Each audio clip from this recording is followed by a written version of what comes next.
పలాసలో మంత్రి సిదిరి అప్పలరాజు మాట్లాడుతున్నారు. ఇప్పుడు లైవ్ చూద్దాం.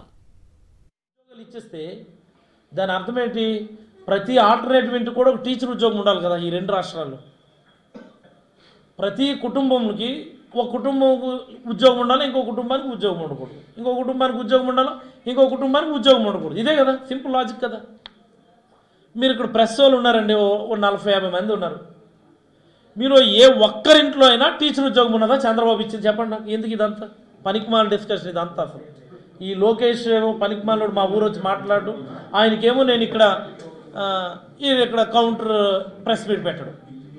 చంద్రబాబు ఇచ్చినటువంటి టీచర్ ఉద్యోగం ఇక్కడ ఉన్నటువంటి 40-50 కుటుంబాల్లో ఏ ఒక్కరు కుటుంబంలో ఉందో నాకు చెప్పండి నాకు. ఎందుకు ఇది? ఆయన ఇచ్చిన 1,70,00,000 ఉద్యోగాలు ఎక్కడ ఉంటే తర్వాత వెతుకుదమ్మా. ఆయన లెక్క ప్రకారం every alternate family should have a teacher job. ఏవి నీలాంటి వాడిని, నోరు తిరగనోడిని, మనం మాట్లాడేది తప్పో రైటో తెలియనోడిని మీ బాబు ఏమో పాదయాత్ర పంపించాడు. నడలేని బాబోయ్ నాకేంటి బాధ అనుకొని చెప్పి నువ్వు అక్కడెక్కడ ఆపేస్తే ఆయన ఊరుకున్నాడా? ఆ పప్పులే ముడుకో, నువ్వు ఇదిగా ఆ సంకలేమో నాకు అని చెప్పి మళ్ళీ ఇక్కడ శంకారామని చెప్పి ఇటు పంపించాడు. నువ్వు వచ్చావు మాకు ఇక్కడేమో ఈ ఏంటిది 1,70,00,000 ఉద్యోగాలు ఎక్కడున్నాయి అడుగు, మీ బాబుకి అడుగు. ఇది నాకు రాసి ఇచ్చినారు కదా స్క్రిప్ట్ నాన్నారు నాకు ఈ స్క్రిప్ట్ మీరు రాసి ఇచ్చారు, నేను చదివాను. అదిగో ఆ డాక్టర్ ఏమో ఆ పాయింటే పట్టుకొని అడుగుతున్నాడు 1,70,00,000 టీచర్ ఉద్యోగాలు ఎక్కడున్నాయని మాకు చూపించండి అని చెప్పి అడిగి. బుర్ర ఏమైనా పని చేస్తుందా?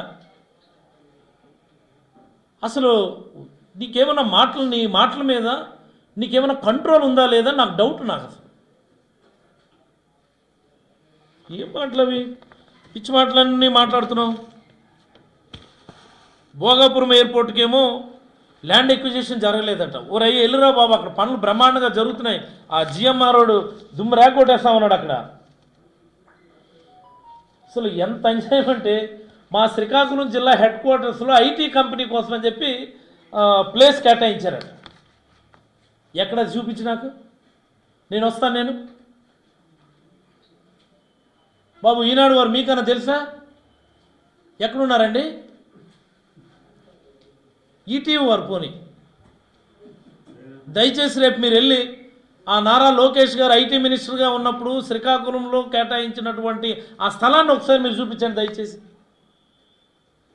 ఆ TV5 వారు, ABN వారు, వాళ్ళు ఎవరైనా పోనీ మనోళ్ళైనా ఔత్సాహికులు ఎవరైనా సరదాగా వెళ్ళి ఆ ప్లేస్ ఎక్కడుందో చూపించాడు రా స్వామి. మాకు పిచ్చెక్కి మాట్లాడే మాటలు, నువ్వు మాట్లాడే మాటలు అసలు అది కరెక్ట్ మాట్లాడుతున్నామా తప్పు మాట్లాడుతున్నామా, స్క్రిప్ట్ రాసిచ్చినోడికి అసలు అవగాహన ఉందా లేదా అన్నది చెక్ చేసుకోకుండా ఇష్టానుసారం నువ్వు మాట్లాడు. ఏంద్రాబాయ్ నాకు అర్థం కాదు ఇది. నాకు అసలు ఇలాంటి వాడిని చంద్రబాబు పాదయాత్రకు పంపించి సంకనాకించడానికి పంపించడం, తెలుగుదేశం పార్టీకి సంకనాకించడంలో ఇదే మొదటి అడుగని నేనైతే అభిప్రాయపడతా ఉన్నాను. అనేకమైనటువంటి అంశాలు ఆయన ఇష్టానుసారం మాట్లాడుతూ అధికారుల్ని చంపేశారని, లేకపోతే ఇది విధ్వంసం జరిగిపోతుందని, అదని ఇదని. ఉద్యోగాల గురించి మనం మాట్లాడదామండి ఒక్క నిమిషం. మనం ఈ 1,70,00,000 ఉద్యోగాల్లో పడి మనం ఎన్ని ఉద్యోగాలు ఇచ్చామో యాక్చువల్గా ఇది ప్రజలకు చెప్పాల్సిన అవసరం ఉంది. ఆంధ్రప్రదేశ్ ప్రజలందరికీ నేను ఒక విషయం తెలియజేయదలుచుకున్నాను. ఈ రాష్ట్రంలో సుమారుగా 5.6 లక్షల పర్మనెంట్ ప్రభుత్వ ఉద్యోగాలు ఉన్నాయి right now at this junction. 5,60,000 ఉద్యోగాలు, ప్రభుత్వ ఉద్యోగాలు, పర్మనెంట్ జాబ్స్, గవర్నమెంట్ జాబ్స్. నేనేమి contract jobs, outsourcing jobs వీటి గురించి నేనేం మాట్లాడడం లేదు. I'm discussing about only the permanent government jobs. Right now at this junction ఉన్నటువంటివి 5.6 లక్షల ఉద్యోగాలు యావరేజ్గా అటు ఇటుగా ఉంటాయి. ఈ 5.6 లక్షల ఉద్యోగాల్లో జగన్మోహన్ రెడ్డి గారు ముఖ్యమంత్రి అయ్యే సమయానికి రాష్ట్రంలో ఉన్నటువంటి పర్మనెంట్ జాబ్స్ 3.4 lakhs. 3.4 lakhs. ఈ కేవలం ఈ 5 ఏళ్ల కాలం, కోవిడ్ పీరియడ్ తీసిస్తే ఇంకా 2.2 లక్షల ప్రభుత్వ ఉద్యోగాలు ఇచ్చినటువంటి ఘనత జగన్మోహన్ రెడ్డి గారు.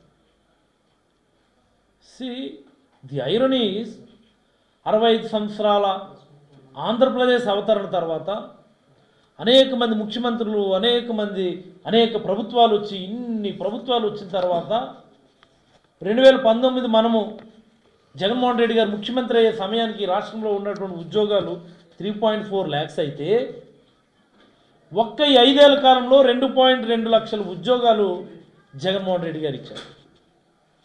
లోకేష్, ఇది రాసుకో. మీ నాన్నగారు నన్ను అడుగు చెప్తారు, ఆయన కూడా లెక్కలు చెప్తారు నీకు. అసలు నాన్నారు మీరు ముఖ్యమంత్రిగా దిగిపోయే టైంకి రాష్ట్రంలో ఎన్ని ప్రభుత్వ ఉద్యోగాలు ఉన్నాయని అడుగు, మీ నాన్నగారు చెప్తారు కదా. ఆయన మేమేమి ఉద్యోగాలు ఇచ్చామో తెలిసిపోతుంది కదా. 2.2 అంటే 2,20,000 ఉద్యోగాలు ఇచ్చినాం మేము. ఓన్లీ గవర్నమెంట్ ఉద్యోగాల గురించే నేను మాట్లాడతాను, ఇంక్లూడింగ్ లేటెస్ట్ 6,100 డిఎస్సి పోస్టులు, 680 ఫారెస్ట్ డిపార్ట్మెంట్ పోస్టులు కలుపుకొనే నేను మాట్లాడుతూ ఉన్నాను యావరేజ్గా. మీ నాన్నగారు 14 నుంచి 19 మధ్యలో చంద్రబాబు గారు ఇచ్చినటువంటి ప్రభుత్వ ఉద్యోగాల సంఖ్య ఎంతో తెలుసా? రాష్ట్ర ప్రజలారు, ఇది మీరు అందరూ కూడా గమనించాలా. కేవలం 34,000 ప్రభుత్వ ఉద్యోగాలు చంద్రబాబు 14 నుంచి 19 మధ్యలో ఇస్తే, ఇదే జగన్మోహన్ రెడ్డి గారు 19 నుంచి 24 వరకు 2,20,000 ప్రభుత్వ ఉద్యోగాలు ఇచ్చినటువంటి ఘనత. ఇంకా కాంట్రాక్ట్ జాబ్స్ గురించి మాట్లాడితే ఒక అదనంగా సుమారుగా ఒక 40,000 కాంట్రాక్ట్ ఉద్యోగాలు ఇచ్చినాం. అవుట్సోర్సింగ్ సుమారుగా వాలంటీర్ల గురించి నేను మాట్లాడటం లేదు, తీసేస్తే 1,23,000 అవుట్సోర్సింగ్ ఉద్యోగాలు ఇచ్చాము. ఏపీఎస్ఆర్టీసీ ఉద్యోగుల్ని గవర్నమెంట్లోకి మెర్జ్ చేశామని, ప్రభుత్వ ఉద్యోగులుగా వాళ్ళని గుర్తించారు. ఇంత స్వర్ణయుగం నిజంగా ఉద్యోగాలకు సంబంధించి ఎప్పుడైనా ఉందా స్వాతంత్రం వచ్చిన తర్వాత ఈ ఆంధ్రప్రదేశ్ రాష్ట్రానికి? ఈయన కూడా వచ్చి మాట్లాడేస్తాడు ఈయన ఉద్యోగాల కల్పన గురించి, ఉద్యోగాలు ఇవ్వడం గురించి. ఇంకెవరికి తెలీదా? ఇప్పుడు టీవీలు లేవా, సోషల్ మీడియా లేదా, సెల్ ఫోన్ లేవా, ఇంటర్నెట్ లేదా, గూగుల్ లేదా? గూగుల్ తల్లికి అనేస్తే చాలు టక టక టక టక టక టక వచ్చేస్తున్నాయి, మీ జాతకాలు చక్కగా వచ్చేస్తున్నాయి. ఎప్పుడో ఇంటర్నెట్ రాకముందు అప్పుడు ఉడికినాయేమో మీ పప్పులు, ఈనాడు, ఆంధ్రజ్యోతి, టీవీ పప్పులు తప్ప ఇప్పుడు లేదు. జస్ట్ గూగుల్లో 2014 నుంచి 19 మధ్యలో ఎన్ని ఉద్యోగాలు చంద్రబాబు కల్పించాడంటే చక్కగా వచ్చేస్తుంది. 19 నుంచి 24 మధ్యలో ఎన్ని ఉద్యోగాలు జగన్మోహన్ రెడ్డి గారు క్రియేట్ చేశారంటే చక్కగా వచ్చేస్తుంది కదా, చెక్ చేసుకోండి. దీనికేమో పెద్ద నువ్వు ఎర్ర బుక్కు, ఈ డ్రామాలు ఎవరికి అవసరమే? నీ బాడీ లాంగ్వేజ్కి నువ్వు మాట్లాడే మాటలకి ఏమైనా సంబంధం ఉందా? బ్రహ్మానందం సీరియస్ డైలాగులు చెప్తే ఎలాగుంటుంది అలా ఉన్నది. నువ్వేమో ఎర్ర బుక్కు, మాకు లేవు, మాకు కోపం లేదు, మాకు ఆవేశం లేదు. మాకు చంద్రబాబు కొడుకు కాబట్టి నువ్వు ఏదైనా మాట్లాడచ్చు. చంద్రబాబు కొడుకు అయితే ఎవరికి ఎక్కువ అని అడుగుతున్నాను. పిచ్చి పిచ్చి మాటలు మాట్లాడితే మాత్రం నీ ఎర్ర బుక్కుగా మారుతుందని కూడా హెచ్చరిస్తూ ఉన్నాను. మరి అలాగనే మరొక 2-3 అంశాల గురించి లోకేష్ గారు మాట్లాడున్నారు. నా గురించి కూడా చాలా విషయాలు, ఇక్కడ కిడ్నీ హాస్పిటల్ వాళ్ళే కట్టారని, డిగ్రీ కాలేజీలకు బిల్డింగ్లు కట్టారని, ఆర్ఓబి పనులు వాళ్ళే మొదలు పెట్టారని, ఈ శ్రీకాకుళం జిల్లాలో ఒక్క పెండింగ్ ప్రాజెక్ట్ అయినా పూర్తి చేశారని. అయ్యా అసలు నాకు అర్థం కాదు, ఈ నియోజకవర్గానికి డిగ్రీ కాలేజ్ లేదురా అని మేము ఒత్తుకుంటా ఉంటే డిగ్రీ కాలేజ్ బిల్డింగ్లు ఇచ్చానని చెప్తావు నువ్వు. నీకు అసలు బుర్రా బుద్ధి ఉందా? ఎవరికి ఇచ్చాను డిగ్రీ కాలేజ్ బిల్డింగ్లు? మా నియోజకవర్గంలో డిగ్రీ కాలేజ్ లేదు. నేను ఎమ్మెల్యే అయ్యేంత వరకు, జగన్మోహన్ రెడ్డి గారు ముఖ్యమంత్రి అయ్యేంత వరకు మా దరిద్రం, ఈ గౌతోల దరిద్రం వల్ల ఏంటంటే ఈ నియోజకవర్గంలో డిగ్రీ కాలేజ్ లేదు. అదే కదా మేము బాధపడతా ఉన్నాం. ఆ దరిద్రం వల్ల మా నియోజకవర్గం, మా ప్రాంతం వెనుకబడిపోయింది, ఉత్తరాంధ్ర వెనుకబడిపోయింది అన్నదే కదా మా ఆవేదన అంతా.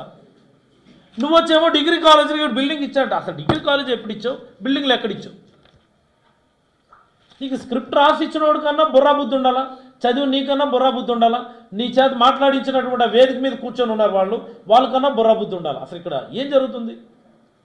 డిగ్రీ కాలేజీ లేకుండా డిగ్రీ కాలేజ్ బిల్డింగ్లు ఇచ్చావా అంటే ఇది సాధ్యమా? ఇది ఆర్ఓబి పనులు నువ్వు మొదలు పెట్టావా? అసలు అది ఆర్ఓబికి ఏ అండ్ ఎటువైపు ఉంటుందో నీకు తెలుసా? నీకు స్క్రిప్ట్ రాసి ఇచ్చిన వాళ్ళకన్నా తెలుసా? అది ఎందుకు ఆగిపోయిందో తెలుసా? ఎప్పుడు పనులు మొదలు పెట్టారో తెలుసా? హనుమంత్ అప్పయ్యదోర్ గారి హయాంలో మొదలుపెట్టువి. ఎప్పుడు 2007, ఇది 2024, 17 సంవత్సరాల క్రితం రా నాయన. నీకు అప్పుడు వయసు నువ్వు ఇంకెక్కడల్లా అక్కడ స్టాన్ఫోర్డ్ యూనివర్సిటీలో ఎక్కడో స్విమ్మింగ్ పూల్లో గట్రా ఉండుంటావు ఆ టైంకి నువ్వు. ఇవన్నీ బాధలు చూసే మా నాయకుడు పాదయాత్ర చేసి వీటన్నిటి మాకు మంజూరు చేస్తే ఆర్ఓబి పనులు మేము చేసుకుంటున్నాం. శ్రీకాకుళం జిల్లా గురించి కూడా నువ్వు మాట్లాడేస్తే ఏంద్రమై నాకు అర్థం కాదు. Vamsadhara phase 2 Stage 2 near completion in the regime of Shri YS Jaganmohan Reddy garu. రాసుకో లోకేష్. నేరేడ్ బ్యారేజ్ అన్నట్టు ఒకటి ఉంటుంది, నీకు తెలుసా? నువ్వు విన్నావు అసలు ఎప్పుడైనా? మీ నాన్నగారిని అడుగు చెప్తారా? నేరేడ్ బ్యారేజ్ అనుకున్న డాక్టర్ నన్ను అడుగుతున్నాడు, ప్రెస్ మీట్లో కూర్చొని నన్ను వాయిస్తున్నాడు. అసలు నేరేడ్ బ్యారేజ్ అంటే ఏంటి, అది ఎక్కడుందని అడుగుతున్నాడు అని అడుగు, మీ నాన్నగారు చెప్తారు కదా.